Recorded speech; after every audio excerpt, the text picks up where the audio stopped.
स्वागत है आप सबका आपके चैनल एडवेंचर एकेडमी पर। मैं हूं आपका होस्ट डीके मिश्रा और आज मैं बात करने जा रहा हूं भारत सरकार द्वारा क्रियान्वित कुछ महत्वपूर्ण योजनाएं और ऐसी योजनाएं जिनका सबसे ज़्यादा एग्जाम में योगदान रहता है और उनसे प्रश्न भी बनते हैं।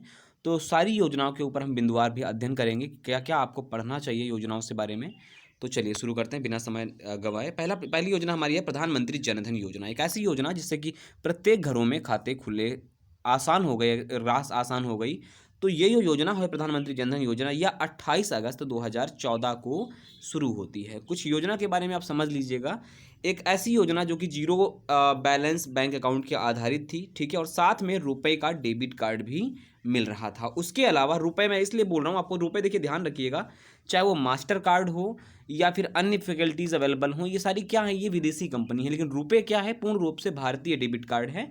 तो इसे भी दिया जाता था इस योजना के साथ में। अगली दूसरी चीज़ ये है कि universal access to banking facilities, यानी कि पूरी दुनिया भर में एक ऐसा खाता होगा कि अगर आप चाहें तो पूरी दुनिया भर से अपनी जो एक्सेस प्लान है वो अपने वहाँ से लागू कर सकते हैं बैंकिंग फैसिलिटीज़ के मामले में। उसके अलावा लाइफ इंश्योरेंस दिया जा रहा था 30,000 रुपये का। अगर आपसे पूछता है तो योजना में 30,000 रुपये का लाइफ इंश्योरेंस भी था। इसके अलावा आपका एक्सीडेंट इंश्योरेंस भी 1,00,000 रुपये का था इस योजना के तहत।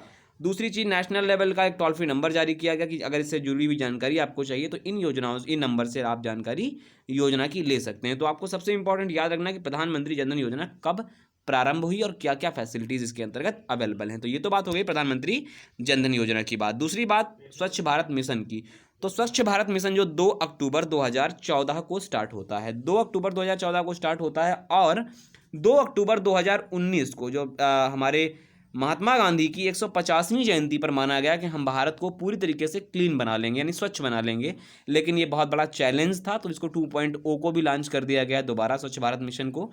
तो ये वर्तमान में 2 अक्टूबर 2019 तो निकल भी गया है, लेकिन अभी भी इस मिशन के ऊपर काम हो रहा था। तो 2 अक्टूबर 2014 को शुरू हुआ और गांधी जी की 150वीं जयंती पर एक मेन रूप से चरणबद्ध तरीके से काम किया गया।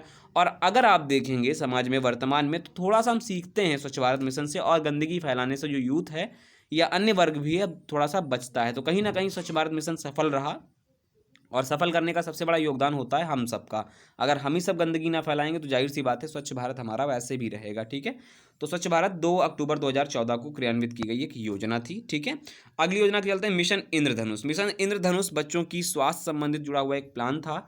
25 दिसंबर 2014 को प्लान शुरू किया गया। इसमें एक उम्मीद की गई थी कि देश भर के लगभग एटलीस्ट कम से कम 65 से 90% जो बच्चे होंगे वो कंट्री के, उनको कवर किया जाएगा, उन्हें उनकी बेहतर इम्यूनिटी लेवल को अच्छा रखा जाएगा, और अलग अलग तरीके के, क्या कहूँगा, अलग अलग प्रोग्राम जो लॉन्च किए गए, और 7 वैक्सीन अवेलेबल कराई गई अलग अलग विभिन्न डिजीज़ की, जो कि बिल्कुल निःशुल्क थी, जैसे कि डिप्थीरिया हो गया, या आपका पेरोटेसिस हो गया, या ये आपका टेटनस हो गया, या फिर आपका चाइल्डहुड टीबी हो गया, पोलियो हो गया, हेपेटाइटिस बी हो गया, या मीजल्स, ठीक है। ये इतनी सारी योजनाओं के लिए अलग से बिल्कुल निःशुल्क टीके थे। और बात करूं तो इंडिया के 201 हाईएस्ट जो आपके प्रायोरिटी डिस्ट्रिक्ट हैं जिनको आवश्यकता थी, तो 201 जिलों का चयन किया गया था, और ये 7 तरीके की अलग अलग बीमारियों का बिल्कुल निःशुल्क टीका था, क्योंकि बच्चों में कुपोषण ना हो पाए, बच्चों की इम्यूनिटी लेवल अच्छा रहे, इसीलिए मिशन इंद्रधनुष प्रारंभ किया गया था। तो मिशन इंद्रधनुष 25 दिसंबर 2014 को प्रारंभ किया गया था, ठीक है।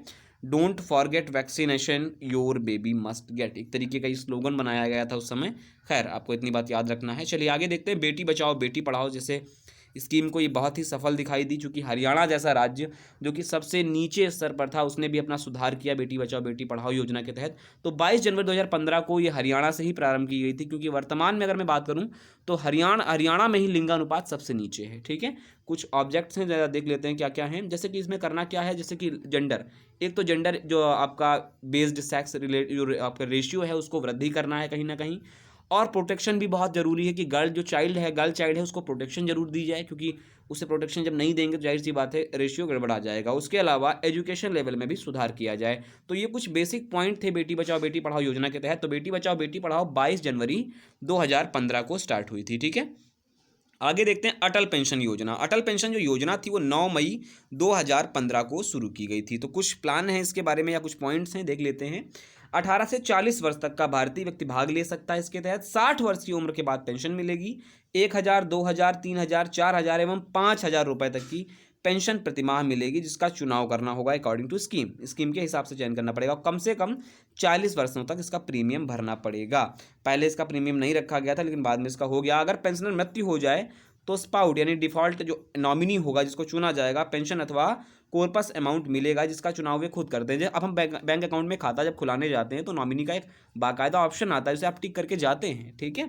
इसके अलावा डिफॉल्ट नॉमिनी की भी मृत्यु हो जाने पर कॉर्पस अमाउंट नॉमिनी को मिलेगा। अगर 5,000 रुपये प्रतिमाह का चुनाव किया है तो 8.5 लाख रुपए नॉमिनी को मिलेगा। यानी कि अगर स्कीम के तहत 5,000 रुपये वाली स्कीम का चयन किया होगा, जो 5,000 की स्कीम मिलती है 60 वर्ष के बाद, जो कह सकूँगा पेंशन मिलती है, उस प्लान को अगर कोई गेट करेगा या पाएगा उसे या लेता है, तो 8.5 लाख यानी कि 8.5 लाख रुपए नॉमिनी को मिलेंगे। और नॉमिनी सब जानते हैं, माँ हो सकती है, भाई हो सकते हैं, ये सारी चीज़ें नॉमिनी के अंतर्गत आती हैं। तो अटल पेंशन योजना 9 मई 2015 को प्रारंभ की गई थी। अगला आपको बता दूं डीडी किसान चैनल, इसके बारे में मैंने व्याख्या नहीं कर रखी, लेकिन मैं आपको बता दे रहा हूँ 26 मई 2015 को ये चैनल शुरू किया गया था। बेसिक रूप से डीडी के अलग अलग जो डीडी नेशनल है अलग अलग तरीके से चैनल को क्रियाबद्ध करता था, चाहे आप क्षेत्रीय आधार पर भी काम करता है डीडी नेशनल, ठीक है। तो डीडी नेशनल ने किसानों के लिए सेपरेट एक तरीके का चैनल बनाया, जिसे डीडी किसान चैनल नाम दिया। और इस चैनल की मैं आपको बात बता दूं, इसका जो ब्रांड एम्बेसडर बनाया वो अमित जी को बनाया, यानी कि अमिताभ बच्चन जी को इसका ब्रांड एम्बेसडर बनाया। तो मस्ट आप याद रखिएगा कि डीडी किसान चैनल के ब्रांड एम्बेसडर कौन है, ठीक है, इतनी बात याद रखेंगे। अगली बात आती है स्मार्ट सिटी परियोजना। स्मार्ट सिटी परियोजना 25 जून 2015 को एक ऐसा प्रोजेक्ट लॉन्च किया गया जिसके तहत प्रत्येक वर्ष 100 ऐसे शहरों का चयन करना है जहां पर बेहतर गुणवत्ता दी जाए, चाहे वो इन्वायरमेंट के मामले में हो, चाहे वो एयरपोर्ट व्यवस्था हो। लगभग ऐसी सारी फैसिलिटी जो आज महानगरों में अवेलेबल हैं, ऐसे स्मार्ट सिटीज़ के ऊपर काम करने की व्याख्या बात करी गई। चाहे वो एजुकेशन का सुधार हो, चाहे वो सड़क सुधार हो, चाहे वो हेल्थ का सुधार हो, या अन्य विषय भी जितने आते हैं, एयर पॉल्यूशन हो या फिर पर्यावरण के जितने भी मुद्दे थे, वो सारे स्मार्ट सिटी प्रोजेक्ट के तहत ऐड किए गए थे। और प्रत्येक बार 100 का चयन किया जाता है, मैं आपको बार बार बताता रहता हूँ। तो 25 जून 2015 को इसकी योजना को क्रियान्वित किया गया था, ठीक है। इतनी बात आपको याद रखना है कि अलग अलग तरीके के इंफ्रास्ट्रक्चर पर योगदान देना है, और हर बार चुने जाते हैं तो जाहिर सी बात है चयन बराबर होता रहता है, ठीक है। आगे देखते हैं प्रधानमंत्री आवास योजना।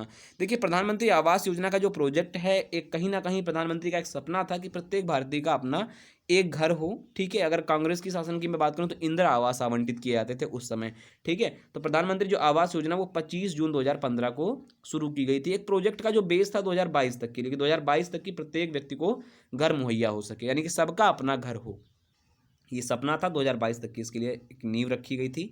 देखते हैं, अभी 2 साल का टाइम है, ठीक है। कोविड-19 का प्रभाव तभी इतना बुरा चल रहा है, देखेंगे जो भी रहेगा। लेकिन प्रधानमंत्री आवास योजना जो है वो 25 जून 2015 को शुरू की गई थी। एक ड्रीम प्रोजेक्ट है मोदी जी का, ठीक है। आगे देखते हैं अगले प्लान की ओर, डिजिटल इंडिया की मैं बात करूँ तो 1 जुलाई 2015 को ये प्रोजेक्ट शुरू किया गया था।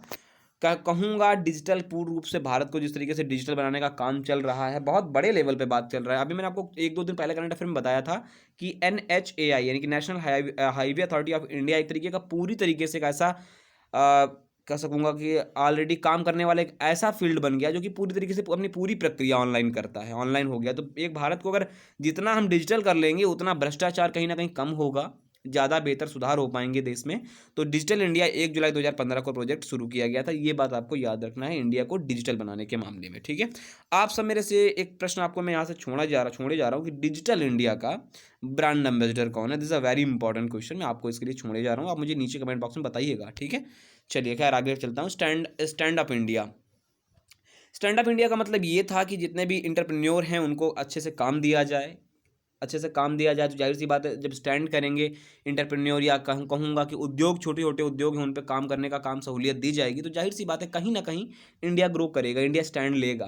तो इसमें बेसिकली बात क्या थी, 5 अप्रैल 2016 को जब ये लागू की गई तो प्रमोट करने के लिए इंटरप्रेन्योरशिप के लिए और अमॉन्ग SC/STs की जो वुमेन थी उनको भी कहीं ना कहीं प्रोटेक्ट किया जाएगा। इसके तहत loan for more than 15,000 entrepreneur approved, out of which more than 80% are women, यानी कि लगभग कहीं ना कहीं वुमेन क्षेत्र का जो कब्जा था वो लगभग उसे बढ़ाया गया। यानी कहीं कहूँ मैं अगर स्पष्ट रूप से कि वुमेन इंप्रूवमेंट का थोड़ा सा ज़्यादा योगदान रहा, क्योंकि हमारे ऐसा आमतौर पर समाज में क्या है, महिलाओं को थोड़ा सा नीचे दृष्टिकोण में देखते हैं कि बराबर का वेतन नहीं मिलना चाहिए, ये थोड़ा सा एक हीन भावना रखते हैं समाज में। तो कहीं ना कहीं ये सारी चीज़ों को योगदान और बढ़ाया गया, और लगभग 500 करोड़ रुपए तक का अलॉट कर दिया गया था 2016-17 के लिए, ठीक है। स्टैंड अप इंडिया प्रोजेक्ट जब आया तो मुद्रा योजना भी अलग अलग तरीके से प्रोजेक्ट आ गए। मुद्रा योजना के तहत किशोर लोन, शिशु लोन, तरुण लोन, अलग अलग तरीके से लोन भी दिए जाने लगे और खास तौर पर भूमिका ये रखी गई कि महिलाओं को, महिला उद्यमियों को सबसे ज़्यादा योगदान दिया जाए और उसके ऊपर काम भी किया जाए। ये आपको याद रखना है स्टैंड अप इंडिया के ऊपर, ठीक है। आगे प्रधानमंत्री उज्ज्वला योजना की मैं बात करूं तो प्रधानमंत्री उज्ज्वला योजना के तहत एक जो प्रोजेक्ट था अभी वर्तमान में 5 करोड़ से अधिक सिलेंडर वितरित हो चुके हैं और ये बहुत बड़ी बात है। लगभग करीब 4500 करोड़ के आसपास ये प्रोजेक्ट था, आसपास अप्रॉक्सीमेट या इतना ही था, 4500 करोड़ के आसपास, कि प्रत्येक व्यक्ति को कहीं ना कहीं सिलेंडर मिल पाए। और उज्ज्वला योजना के तहत मान लीजिए बड़ा सिलेंडर नहीं ले पा रहा है उसके लिए 5 किलोग्राम सिलेंडर का भी व्यवस्था की गई थी, यानी कि 5 किलो सिलेंडर भी व्यवस्थित हो सकता था प्रधानमंत्री उज्ज्वला योजना के तहत। 5 करोड़ से अधिक वर्तमान में उज्ज्वला कनेक्शन वर्तमान में मौजूद हैं। इसमें 1600 रुपये तक की करीब अनुदान दिया जा रहा था। तो ये बहुत अच्छी योजना थी कि हर घर में जो चूल्हा जलते थे कहीं ना कहीं प्रदूषण का कारण बनते थे, प्रधानमंत्री उज्ज्वला योजना के चलते क्या होगा, वो गैस कनेक्शन वितरित किए जा रहे हैं, ठीक है, याद रखना है आपको। आगे देखें आयुष्मान भारत योजना, ये आपके इस प्लान की या इस सेशन की अंतिम योजना होगी आज मैं जो पढ़ा रहा हूँ आपको। आयुष्मान भारत योजना दुनिया की सबसे बड़ी हेल्थ योजना है, सबसे बड़ा हेल्थ प्रोजेक्ट है पूरी दुनिया का, जिसमें लगभग 10 करोड़ से अधिक चयनित परिवारों को 50 करोड़ से अधिक व्यक्तियों को लाभ मिलेगा। यानी कि परिवारों की बात करें तो 10 करोड़ और लगभग व्यक्तियों की बात करें तो 50 करोड़, और 50 करोड़ व्यक्ति बहुत होते हैं, 50 करोड़ व्यक्ति बहुत होते हैं, उनको सीधा लाभ दिया जाएगा और प्रति वर्ष 5 लाख रुपए का स्वास्थ्य बीमा दिया जाएगा। इसमें से मैं आपको बार बार कहता रहता हूँ कि 60-40 का रेशियो रहेगा, ये आपको याद रखने वाली बात है। 60% इसमें सेंट्रल वहन करेगा और 40% जो वहन करेगा वो करेगा स्टेट, यानी कि जिस राज्य का व्यक्ति है, ठीक है। इसे 23 सितंबर को कहाँ से, तारा मैदान रांची झारखंड से लॉन्च किया गया था। कई बार एग्जाम में पूछा गया है कि ये योजना कहाँ से लागू की गई थी। तो ये कुछ योजनाएं थी, आई होप आप इनसे सीखेंगे, समझेंगे। अगर फिर भी आपको कोई दिक्कत योजना से लगती है तो नीचे कमेंट बॉक्स में बताइएगा। जो आपसे एक प्रश्न पूछा कि डिजिटल इंडिया का ब्रांड एम्बेसडर कौन है, तो वो आप जरूर मुझे कमेंट बॉक्स में बताइएगा। वीडियो अगर अच्छा लगता है तो लाइक करें, शेयर करें, कमेंट करें और चैनल को सब्सक्राइब करना ना भूलें, जिससे कि और भी वीडियो आपको समय समय पर मिलते रहें। नमस्कार।